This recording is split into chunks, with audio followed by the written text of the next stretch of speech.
Good morning. This week we're going to be working on modular worlds. We're going to be creating an actual environment using modular pieces. And one of the things that we need to discuss about building a modular world is understanding and using something we call Ludic Space. Now, game designers in a lot of ways are like architects. Architects design buildings, architects design thoroughfares, architects design city centers, architects design a lot of spaces where people have to move through them. And one of the elements that they have to make sure that they include in any architecture that they design is the ability for humans to move through that space. And in games, we do the exact same thing. We have to build entire environments, and we have to build and create ways for players or humans to move through that environment. Not just the NPCs that might be in a game or a game character, but the way the human playing the game actually moves through the space and understands and deals with the space around them. So Ludic Space is an important concept that we're all going to work with here, and we're going to look at some of the elements that make up Ludic Space. Now, this is an example of a game, and this is a great example. It's kind of a low angle to look at to determine what we're seeing, but this is an example of Ludic Space. This is a medieval village. You can see that there are streets, there's a bridge over water, there are people standing around, there are people moving through it, there's animals, there's carts, there's a little bazaar or shop, some sort of a market going on there in the square. There's a castle in the distance, there's big buildings, there's small buildings, there's stuff stacked on the side, so it's probably a wharf of some kind. But the player has to move through an environment, and the designer has taken Ludic Space to heart and has designed an environment in which humans can move almost as if it's the real world. They've taken the real world and they've shrunk it down and put it in there. But designers who just say, I'm going to build a space, and look around them and just say, well, I'm just going to stick buildings here, here, here, and here, and I'm going to make a street that goes this way, it might not be conducive to gameplay. It might not be conducive to leading a player through an environment. And so understanding what Ludic Space is and how Ludic Space works and the things that we can do to make an environment as realistic as possible is elemental to anything that a game designer does. And it's going to be important this week because we're actually going to be building an environment and have to move a player through that environment. Now, what is Ludic Space? Well, if we break down into the words, Ludic is related to or characterized by play. And if you've had any of the 2D game classes that I've taught, we've talked about Ludic and we've talked about Ludology. And Ludology is the study of games. When you look at the history of games, you have to look at the study of games because it's in the last 50 years has become crucial to the industry. It's very difficult to know where you're going if you don't know where you've been and what kinds of games that are out there. And you really, as a game designer, have to understand how and why people play games. And so the Ludology educational process sprang up about 50 years ago, really. I mean, there are people who go back in Ludology much further than that. There are psychologists and historians that have studied gameplay over the last 4 millennia, and they have tried to ascertain how and why people play games, and that's become what we call Ludology. Now, space refers to an area or an environment. That's a fairly easy definition there. So Ludic Space, what that really means is we are dealing with game play space and our ability to create an imaginative virtual environment or a narrative or an immersion factor that's you have to go into to really enjoy that game. So when you are living your life and you're moving through your daily routines, you tend to do the things that you like to do. If you have your own home or your own apartment, you've set it up the way you like to set it up. When you drive to school or walk to school, you walk a certain way, and it's usually the way that's the most easiest way to get to school or the fastest way to get to school, the less traffic or whatever it happens to be. And we're just talking about taking those same personal choices and translating that to a game, designing a game that allows somebody to move through it quickly and efficiently and to achieve the goals and objectives that you want them to do as a game designer. You've created a game, you've created a game level, you want the player to do certain things, and this is the way we help lead them through that. Now, there are 4 levels of Ludic Space. The first 3 we really deal with that we have to understand, and that's discourse level, performance level, simulation level, and substrate level. Now, discourse is the see and feel that we talk about, a level at which a player experiences a game, what they see when they're walking through an environment, how they feel, what the atmosphere of the game is. That's all described as the discourse level. The performance level is the do and act level, which player interacts with the game. So it's how do you interact with an environment? Are you a passive observer in the environment? You just walk through it and you can't really do anything? Or are you an active observer? Are you actually doing things in the game that you have to achieve certain things? You have to move certain objects, open certain doors, look under things, those kinds of things. Or is it, like I said, is it just a level in which you just move through? Is your point? And we'll show you some images here, but it's a matter of whether or not you just go from point A to point B and you don't really interact with anything. The simulation level is the realism. That's how much does it actually look like a real world environment. Now, real world obviously doesn't mean necessarily what we live in today. Real world just means that things look like they either would have looked as realistically as possible, or how they currently look, or how you think things in the future will look. It's perfectly okay to create a realistic seeming environment that's set 500 years in the future, and we'll look at this a little bit later. But it's very much a possibility as long as you keep in mind the materials that you are building things from. And if you follow the same ludic rules of designing an environment, I don't think that's going to change much. It hasn't changed much in the last 1,000 years, and it's not going to change much in the next 1,000 years. The Romans, the Egyptians, the Greeks all created environments that were designed to move people through rapidly and quickly. And in fact, I don't know if you were aware of this, but the Colosseum in Rome was built almost 2,000 years ago, and yet it's designed to hold 60,000 people, which is as large as any modern football arena that we have in this country now, and yet it's designed to be emptied in 20 minutes.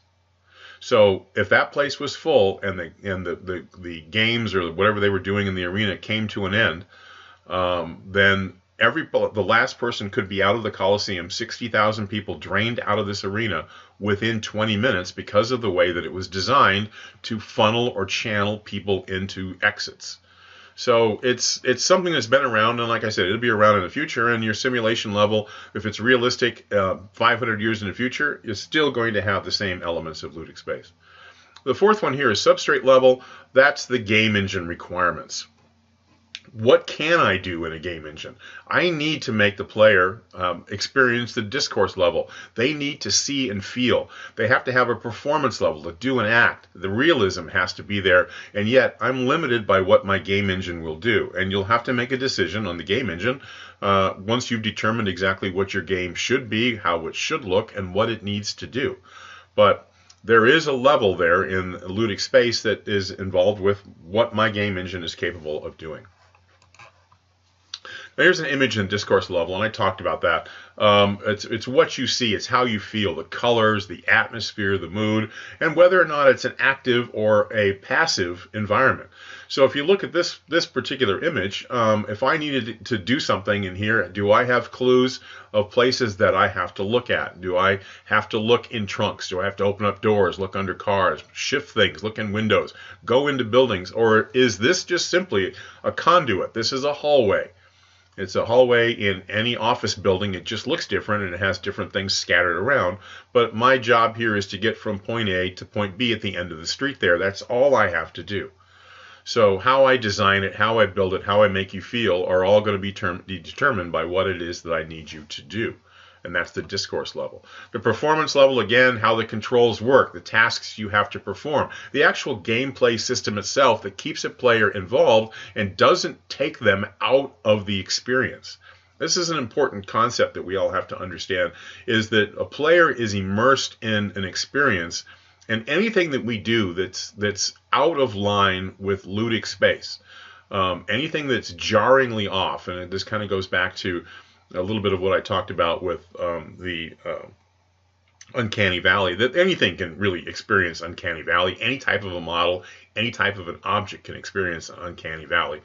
It's the closer you get to realism, the deeper the thing goes. For example, if you're looking at characters, Wally the robot is a very cute, very lovable little character. He represents a human, and he has human emotions, and you have human feelings for the little character when you watch him, but he doesn't look anything like a human. And then you look at Alicia Vikander in that movie she was in where she plays a robot, and looks exactly like a human. And then you take 2 or 3 steps back from that perfect human robot and look at some of the really weird looking robots that are out there, how they don't look real. They don't move real. They don't act real. They look waxy. They look plastic. How difficult it is to look at them. You just feel uncomfortable looking at them. Or if you take a couple of steps further back from that thing and you look at the conductor in Tom Hanks when he played that conductor in the Christmas movie, The Polar Express, how he looks dead and waxy, whereas at the time that was state-of-the-art human animation. And you have this uncanny valley. The closer you get to human, all these little things that are not really quite perfect really stand out to people, to a creature, humans, who are used to looking at people and things every day. We see them, we experience them, and we know what looks real and what doesn't look real. And the same thing comes all the way down to models that we have to deal with. A model of a house that looks like somebody had never seen a house, as opposed to a highly realistic model. You get this creepy, weird feeling that just, if you're playing in a game and everything looks like it's a little bit off, you're going to be thinking about how bad that model looks and not thinking about the game itself. So your discourse level and your performance level have to work together and keep you in the experience as you're going. The simulation level, the appearance of reality, this kind of ties in the same thing. If I'm trying to create a simulated valley like this picture right here, I'm going to have to assume that water is going to look and sound and move like real water does. And that's the task that I have as a game designer, is recreating the animation of water flowing down this little stream. The trees that sway in the breeze, the clouds that are floating through the air, the sound of the birds and the animals that are running around and things like that. It's my job to make that as realistic as possible, whether it's a realistic environment in terms of something that exists today, or it's a make-believe environment that doesn't exist yet, but you want to bring to life. You have to bring all of these things forward and put it in these levels as you're moving. And the substrate level, again, is what you're limited to. What does that engine do? What can Unreal do for you and not do for you? What is so difficult to produce, although you're capable of doing it, that's so difficult to produce and so memory intensive that your frame rate drops down to 5 every time you come near that running water? Maybe you're going to have to find a different solution.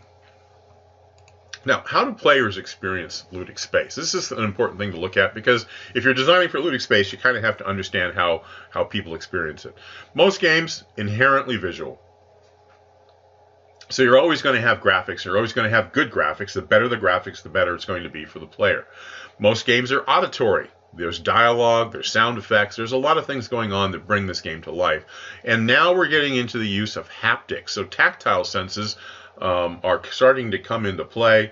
Haptics, if you're not aware of what they are the little vibrator that exists inside of a cell phone or inside of a controller, that when you take a hit, it buzzes or kind of tingles in your hands, so you can actually get some sort of a tactile sense through your hands while you're doing something. If you're playing a little game on your phone, it might very well vibrate when you score points, or vibrate when you hit something.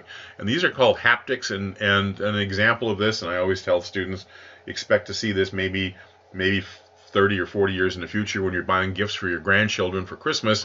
They're looking for the newest war suit that goes with Call of Duty 27 or 35, whatever the version is that's out then. It's a full body suit that they strap on, and it's handled through Wi-Fi or Bluetooth. And what happens is that the tactile senses, these haptics, are blown up to the point where it simulates you taking a body shot.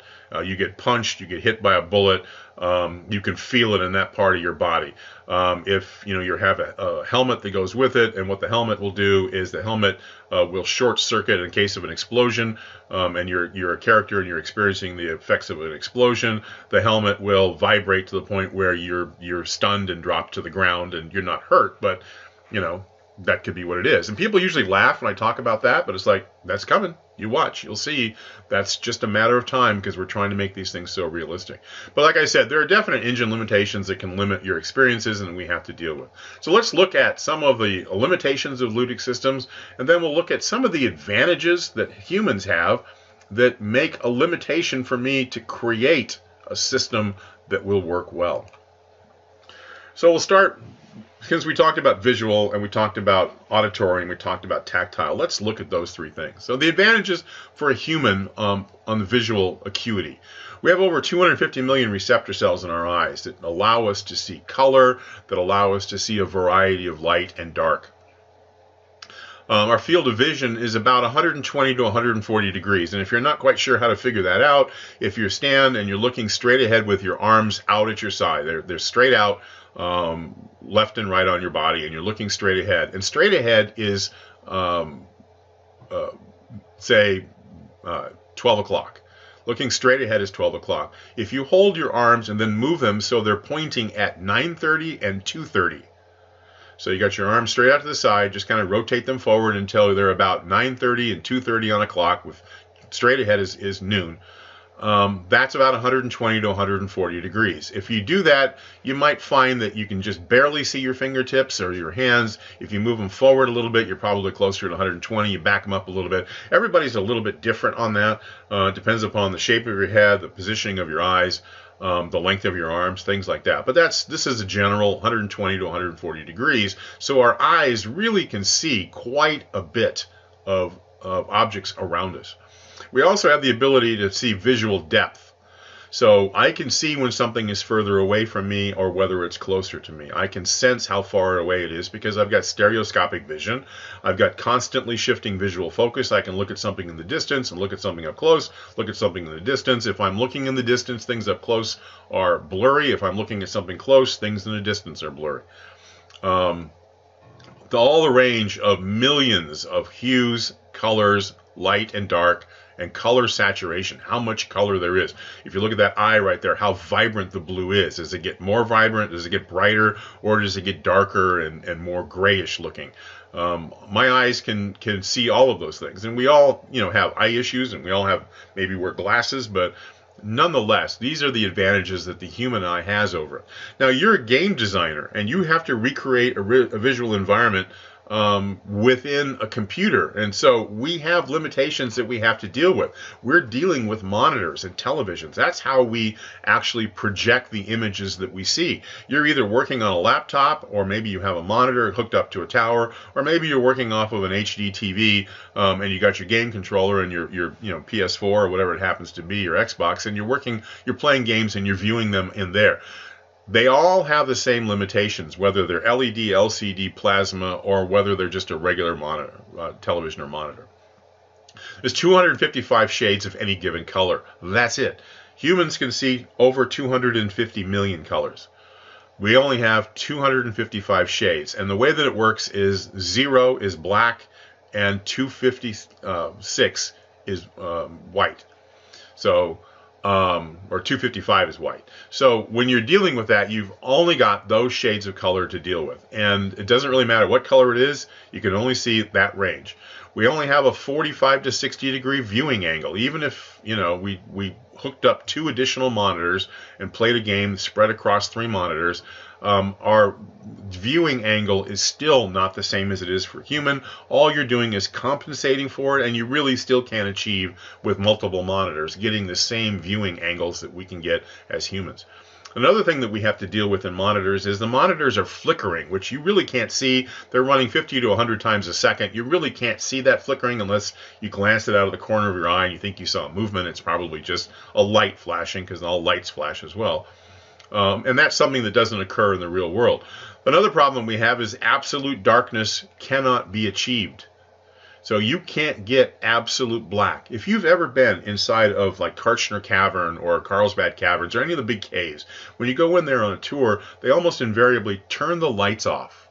And you have a chance to experience what it's like in absolute blackness.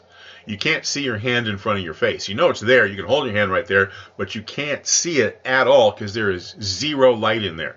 The problem that we have with monitors is monitors are powered by electricity, and there's light coming through those little nodes that are in your screen, the little monitor, the aspects of your screen. There's light coming through there. So I'm looking right now at that Philips monitor up there and the black bar down the side. If my entire screen was made up of the exact same black, and I turned off every light in my room and made sure that the keyboard wasn't glowing, there's no other lights, there's no other of those little they call them vampire lights, anything that you have electronic that has a little flashing light on it, because they're vampires because they suck electricity, you would still have a glowing screen, and you'd still be able to see your keyboard and read your keyboard from the light from what supposedly is black. So we cannot achieve absolute darkness on a monitor, unlike the real world. We also have fixed viewing depth and non-stereoscopic. You can't really see in stereo, even in VR. VR is at this point is fake stereoscopic. You can give the appearance of stereoscopic, but there really isn't any depth going on. 3D is a misnomer to begin with. You're working in a 3D engine or you work in a 3D program, but it's not 3D. There isn't any depth. It's actually being projected on a 2D screen. It just gives you light and shadow as if it was really a 3D object sitting in space, or it's smaller because it's further in the distance. That's just artificial. So we're not able to really fully recreate a 3D world and equate it to a human world. It's not the same. We just can't do it. If you look at the advantages in auditory, humans can fully detect 3D sounds. We can hear them, we can tell how far away they are, we can tell how close they are, we can tell whether they're left side, right side, in front of us, or behind us. And we can do that, and we think that that's a pretty advanced thing. Some of us can't hear as well as others. We can react to echoes. Echoes actually are something, a force of nature that if you say something and it bounces through a canyon, you can hear it echo going away. It's the sound waves bouncing off objects and coming back to your ears. It's because you're dealing with sound waves. When we're dealing with a 3D program, there aren't any sound waves, so I really can't do that. I can sing or speak anytime at will. I'll spare you the singing, but I am speaking at will. I can do that anytime I want to, in any situation, anywhere. And we're also not followed around by soundtracks. There's nobody in this room playing the cello trying to accentuate the importance of what it is I'm trying to say. Or I don't have sound effects accentuating what I'm trying to say. The limitations in auditory, you can't get really good 3D sound in computers. Yes, if you're wearing headphones and you're playing, a scary game in a dark room, you might hear some people, what sounds like people behind you. But remember, these are all projections. They're not real. You're not getting real sound emanating from an object behind you. You're getting a simulated object from behind you.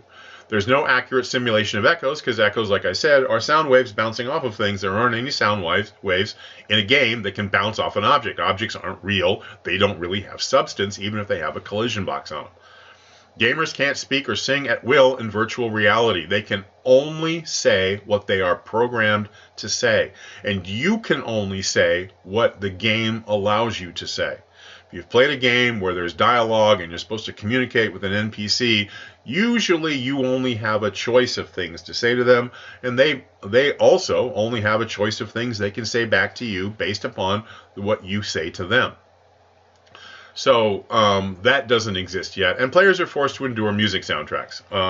In order to heighten the emotional aspects of a particular scene or a particular environment, almost always that I'm not talking here about sound effects, I'm talking about soundtracks. Music designed to enhance the emotional response that the player has to something. So that's a limitation that we designers have to deal with. And then tactile. Humans are sensory animals. We touch things. We detect surface textures. We feel humidity and temperature, whether something is hot, whether something is cold, whether something is wet. We can feel that through our hands. We can tell whether or not, even through our feet, if we're walking on something soft or walking on something hard. And then sort of not really involved with touch, but at the same time, it's a good place to throw it in. We can smell things, and there is no smell-o-vision in a game. Thank goodness. Because I don't know if I was playing some of the games, I'd want to smell the environment because it doesn't look really good. or there are a lot of weird animals running around, and I really don't want to smell what that smells like.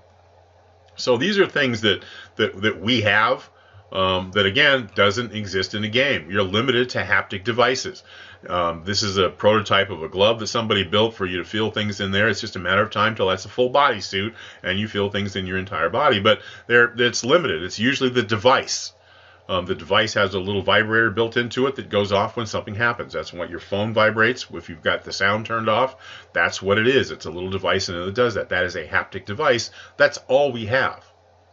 So our choices going from visual all the way down to touch diminish as we go in terms of our limitations of being able to reproduce things in the players, the equipment, the technology that we have to display our games. But what are games good at? Well, games are good with playing people's minds. They can manipulate the tenets of psychology. You know, you can be coerced into doing something. You can have an emotional response to something, and then a designer who has built all of this stuff in there can get you to do something based upon the way you're feeling at the moment. Your choice of which way to go can be influenced by a variety of things. If you're standing in an intersection and there's 4 streets leading into this intersection and you have a choice of going in any 4 directions, through subtle manipulations, the designer can get you to go the route they want you to go. And there's always the person who'll say, you know, oh, look, there's a person walking in the end of the street. I think I'm going to head off in that direction. There's a person who at the same time will say, a person at that end of the street, I'm not going down there, I'm going the other way. But for the most part, the designer can get you to move through lights, through motion, through color. They can make a lot of things to influence your choice of which direction to go or how to experience a particular game. They can build claustrophobic environments. I can put you in a dungeon and close it all in. I can put you in a post-apocalyptic environment, and I can make you feel claustrophobic, like everything is coming after you, everything is closing in on you. There are a lot of phobias, actually, that can be represented in game form. Height, fear of heights, fear of strangers. There's a lot of things that can be put in here and built into a game to influence things.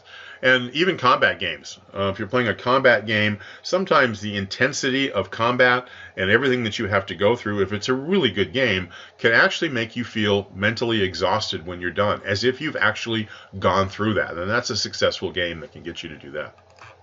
So what can we do as designers? In order to overcome those inherent limitations that we've just talked about, we've got to give the most realistic environment possible. We have to do that. That's our job. The human mind, if it's immersed in a realistic space, can imagine all the realities and sensibilities that can't possibly exist in a game. I can make a player feel like they are actually in an environment, a realistic environment. No, it's not the same. I can make them think the wind is blowing because the trees are rustling and you can hear the sound of the leaves. But you're not going to feel the wind on your skin. I can make the water bubble and move, and the sound the bubbling stream makes as it moves over rocks, or fish jumping, or birds singing, when there aren't any birds and there aren't any fish, and that's not real water. If I create a realistic environment that looks exactly like it should, you, the player, bring all of your experiences to the table and you include them in the game. So you've heard a babbling brook. You know what it sounds like. You recognize what a bird sound is. Maybe not what kind of bird it is, but you recognize bird sounds, or you recognize that the wind is blowing, or you recognize what a flag flying in the distance might represent, or whether something is threatening or whether it's something is cheerful. You recognize, you bring your experience as a human to the table, and that's, if I provide the space for you, you'll bring that stuff with you. Any deviation from a dedicated desire to accurately reproduce an environment results in what I talked about. The emotional response for the player is gone. They're taken out of the moment. They are now observing what you're doing. They're not experiencing what you want them to experience. So that's all part of what we have to deal with when we're dealing with Ludic Space. Remember, it's there to support gameplay. The game is the game. What you have to do, what you have to accomplish is part of it, but the Ludic Space is going to put basically the decorations on that. It's going to make it look interesting to a player. A task to go pick up something from another area whether it's set in medieval times or Egyptian times, or it's set at 100 years or 200 years in the future on another planet, is still a game of goals. You still have to have objectives and you have to do things. We're just talking about providing the space in which that they have to move. And you can think of it as a movie set. Movie sets, if you've gone to Universal Studios or been down to Old Tucson or some places like that, and you've seen actual movie sets, you know that they don't really build a building. They don't really build homes. That's really not an entire street in New York where the buildings are livable and there's people in there and there's beds and kitchens and bathrooms and all those things that you would expect to see in those buildings. They are just fronts. They're wooden fronts that have been built to simulate a street, but it's only the exterior. It's only only what you see. It's not even the parts that you don't see. And so Ludic Space is a movie set that we can use to put our players in a particular environment. And we can have the same things, we can do the same things with our worlds that movies do. There is some deviation from the real world. Like I said, it's a front. It's not an entire building. I don't need to see all of that stuff. And if I'm building a Ludic Space, and I need a player to move through it, maybe I don't need the interiors of the buildings. I'm just going to build fronts. That's all I need to have. That's all I'm going to build. That's all I'm going to provide. But I'm going to make sure that those are as realistic as possible. If I'm setting a particular level inside of a building, and you never look behind you, you never move backwards, you never actually are able to turn around, then there's no sense in me building a fourth wall behind me. Maybe I only need the 3 walls that are available. And in fact, if you've ever witnessed it, been lucky enough to go to a TV show taping, when you watch a show on television, and I'll just give an example, like say Friends or something like that. You're watching Friends and they're in a room, and you imagine that it's a square room because we all live in homes and we all have lived in apartments, and we've all or lived in a dorm or something like that. We've been involved in what the space looks like. There are 4 walls, and it's either square or it's rectangular, and that's pretty much what a room is. But sometimes when you're filming, that looks too claustrophobic. So they'll actually open up the walls a little bit, and you don't actually get 90-degree corners. You might get 120-degree corners. And again, if you hold your arms out in front of you, if you put your hands at 10 and 2, that's about a 90-degree angle if you're looking straight ahead at noon. Or 10 and 2, looking straight ahead at noon, that's about a 90-degree angle. That's what most of us have in our environments, are 90-degree angles in rooms. But what they'll do is they'll open it up so they can get more people, more props, and actually be able to film a little bit better. So you might actually have, rather than a 90-degree angle, you might have 100 or 120 or 130-degree angles representing the corners of the room. They film like a corner. They look just like a 90-degree corner, but it allows for them to get in and move around and have bigger space. We can do the same things in our environments. We can play with that for whatever looks good. But the point is, again, it all comes back to, in Ludic Space, movement through an environment that is realistic and mimics the real world. Now, here's some of the things that you have to consider while you're doing that.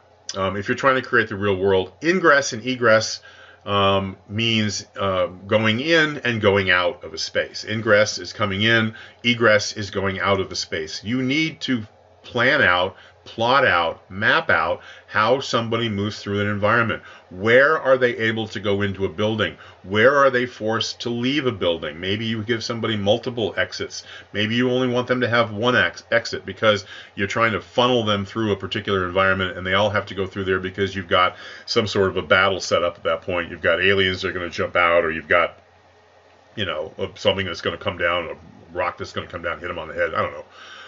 But the point is that you have to think about where people are going to leave and where people are going to enter the space and how they're going to move around. If your goal is to have somebody walk from one end of the street to the other and not be sidetracked, because we're easily sidetracked in games, then you're going to want to set your level up in such a way that there is no way for them to go anywhere outside of the area. The only choice they have, and they'll test it, the only choice they have is to go from one end of the street to the other and turn a corner. That's what they have to do. Or you can give them various options. Maybe there are several ways to get through to the next block. You have to go through a building, or you have to cut down an alleyway, or you can go to the end of the street. That's yours to decide, but you have to think of that. You also need to think about environmental sizes. How big is the city going to be? It's in your best interest only to model what can be seen. If I'm setting a scene in the street in New York, I don't need to build the entire city. I only need to show what I need to show. And there are all kinds of tricks. We're going to talk about them this semester of ways for you to go in and to set it up. So it appears that there is an entire city out there, but they're really just projected images or blank buildings or things like that. You need to have accurate representations of buildings. The physical space, bricks must look and feel like brick.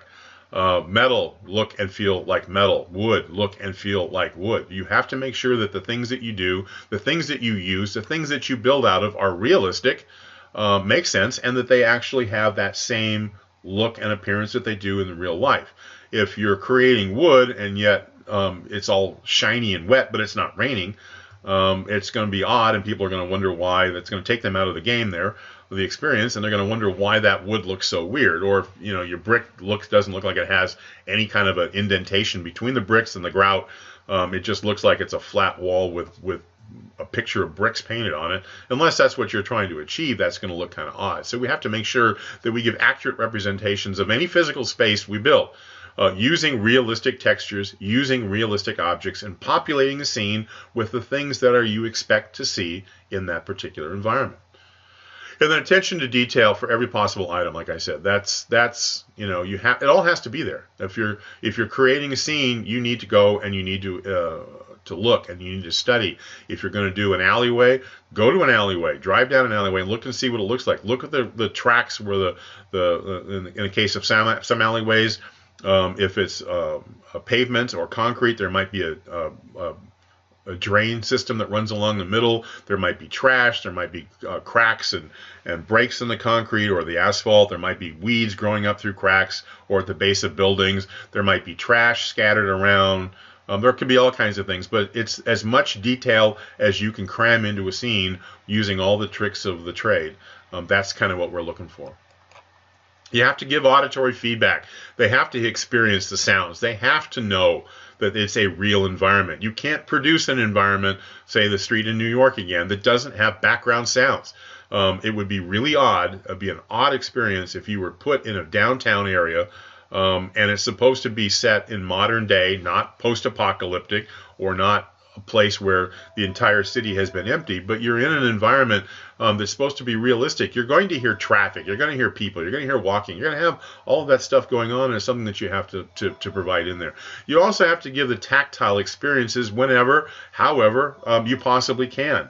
So if they bump up against something that's soft, it feels soft or it has physics. If it's supposed to be hard, they bump into it and they can't get through it. If it's supposed to be wet, it looks wet. If it's supposed to be wet, and have water running down it, that maybe that influences what the player has to do.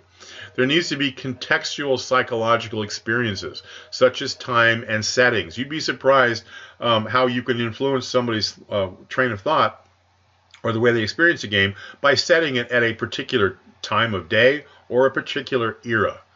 So, and again, it needs to be realistic. If you're going to go in and say this is 1920s New York, then you're not going to put something in there that's anachronistic. Maybe it's, a 1994 T-Bird is sitting at the end of the road when the rest of the cars are all 1920s cars. It's kind of, you want to avoid that at all costs. And we don't want to test the boundaries of credibility.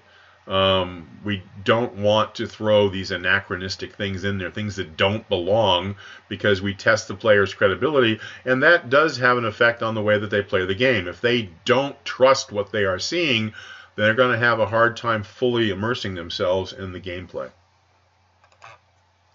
Now, the secondary function of Ludic Space is to inform and entertain in its own right. Obviously, it's an art form.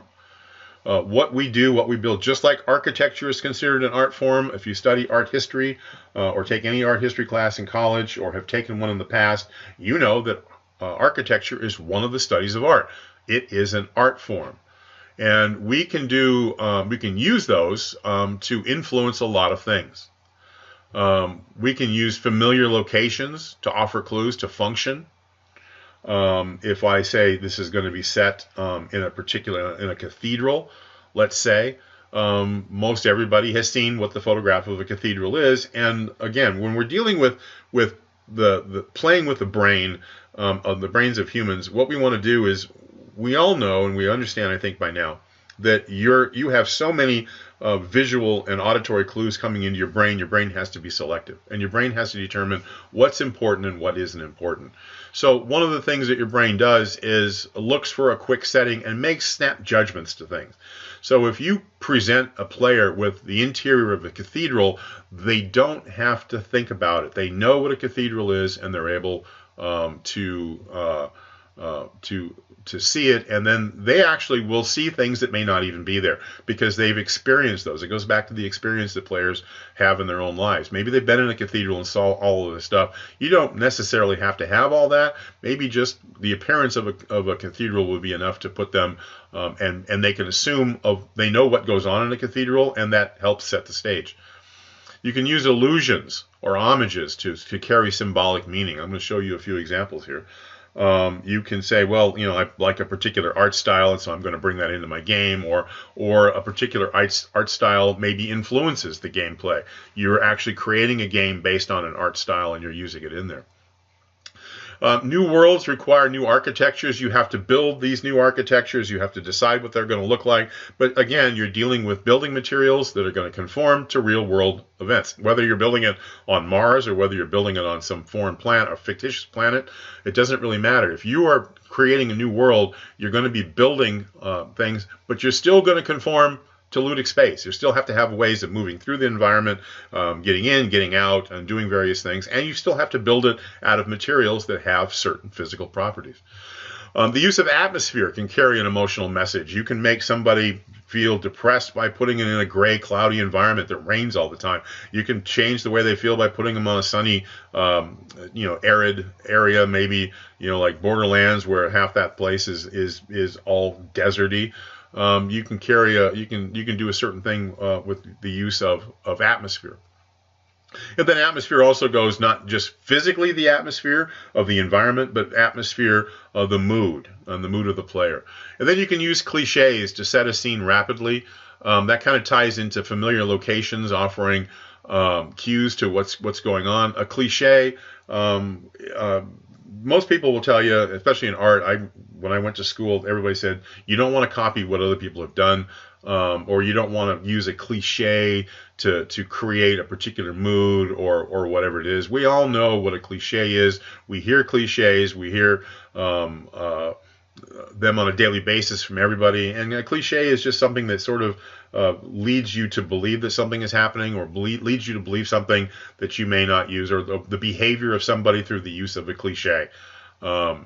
So certain people behave a certain way, or certain things look a certain way. That's true, and that helps also set the scene.